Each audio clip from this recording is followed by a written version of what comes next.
ప్రియులారా, ఆదికాండము 1వ అధ్యాయము 2వ వచనంలో ఏముంది? ప్రియులారా, భూమి నిరాకారముగాను శూన్యముగాను ఉండెను, చీకటి అగాధ జలముల పైన కమ్మిండెను. చీకటి అగాధ జలముల పైన కమ్మిండెను. ప్రియులారా, మానవుని జీవితం కూడా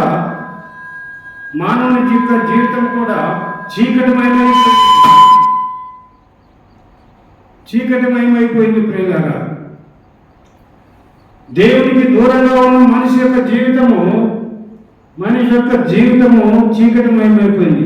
ఎవరైతే దేవునికి దూరంగా ఉంటే వారి జీవితం వారి బ్రతుకంతా చీకటిగా ఉంటుంది.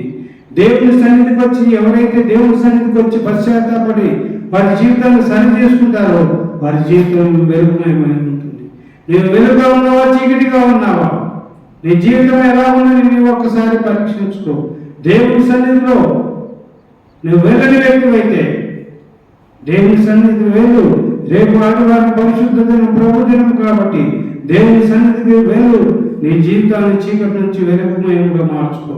దేవుని మాటలు బట్టి దేవుని నిన్ను దీవిస్తాడు. ఆమేన్.